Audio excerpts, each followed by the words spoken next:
రెండు భూముల కుంభకోణంలో చంద్రబాబుపై సిఐడి ఛార్జ్ షీట్ ను దాఖలు చేసింది.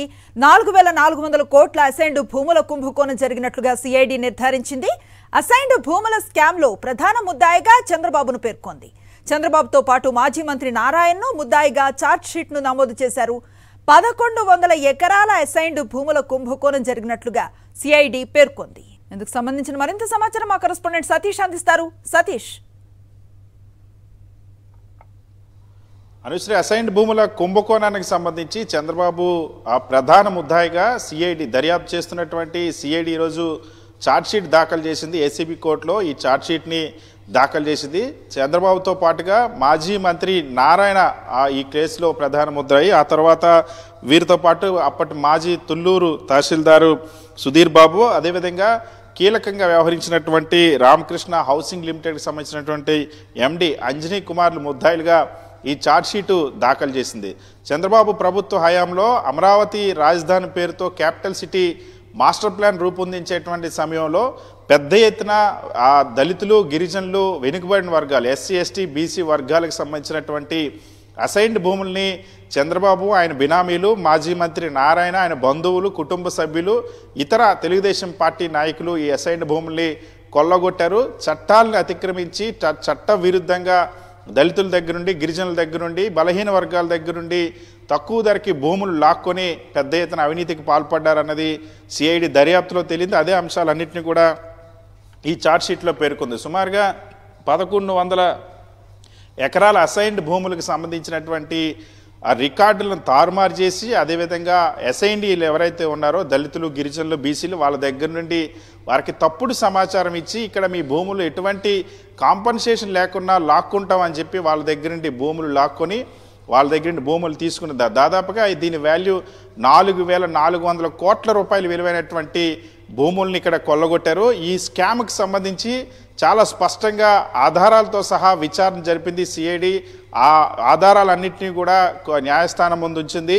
సిఐడి దాఖలు చేసిన ఛార్జ్షీట్లో కూడా చాలా స్పష్టంగా చంద్రబాబు నాయుడు జీవో నెంబర్ 41 తీసుకొచ్చి అసైన్డ్ భూములు ప్యాకేజీ ప్రకటించారు. ల్యాండ్ పూలింగ్లో మొదట ల్యాండ్ పూలింగ్ స్కీమ్ని తీసుకొచ్చి అసైన్డ్ భూములకి ఎటువంటి ప్యాకేజీ ఉండదని రైతుల్ని, దళితుల్ని, గిరిజనుల్ని, బలహీన వర్గాల్ని ఒక భయాందోళనకు గురి చేసి, ఆ తర్వాత చంద్రబాబు బినామీలు, అదేవిధంగా మాజీ మంత్రి నారాయణకి సంబంధించిన బినామీలు కొమ్మారెడ్డి పట్టాభిరామరెడ్డి, కొమ్మారెడ్డి బ్రహ్మానంద రెడ్డి, అదేవిధంగా ఇతర ఎవరైతే ఉన్నారో దానికి సంబంధించిన నారాయణకు సంబంధించిన బంధువులు కానీ రామకృష్ణ హౌసింగ్ ఎండి ద్వారా ఈ వ్యవహారం మొత్తం కూడా కొల్లి సురేష్ వీళ్ళందరి ద్వారా వ్యవహారం నడిపించారు. ఈ సందర్భంగా సుమారుగా 16 కోట్ల రూపాయలకు సంబంధించినటువంటి నగదు లావాదేవీలు కూడా ఈ అసైన్డ్ భూముల కొనుగోలుకు సంబంధించినంత వరకు సిఐడి ఆధారాలను సేకరించింది. స్వయంగా మాజీ మంత్రి నారాయణకి సంబంధించినటువంటి విద్యా సంస్థలు, ఆ నారాయణకు సంబంధించినటువంటి కుటుంబ సభ్యుల ఖాతాల నుండి ఈ నగదు లావాదేవీలు జరిగిన ఆధారాలను కూడా సేకరించి ఇందులో చాలా స్పష్టంగా పేర్కొంది. అంతేకాకుండా రికార్డులను కూడా ట్యాంపరింగ్ చేసి,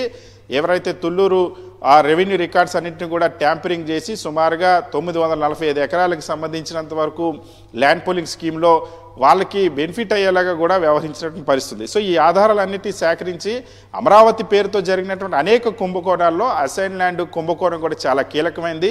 దీంట్లో 1977 పిఓటి యాక్ట్ను కూడా యాక్ట్కి విరుద్ధంగా వాస్తవానికి అసైన్డ్ భూములు అమ్మకాలు, కొనుగోలు జరిపేటువంటి హక్కు ఇప్పటి వరకు ఎక్కడా లేదు.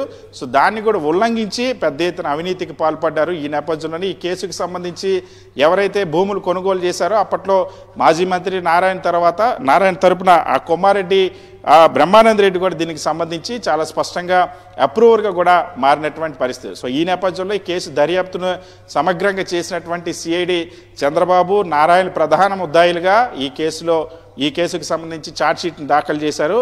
చంద్రబాబు ఈ కేసులో A1గా ఉన్నారు. నారాయణ ఈ అసైన్డ్ భూములకు సంబంధించినంత వరకు ఏ విధంగా కొల్లగొట్టారో, అమరావతి పేరుతో ఏ విధంగా అవినీతికి పాల్పడ్డారన్న అంశాన్ని ఆధారాలతో కూడినటువంటి ఛార్జ్షీట్ని సిఐడి రోజు దాఖలు చేసింది. Anusri, right, thank you Satish.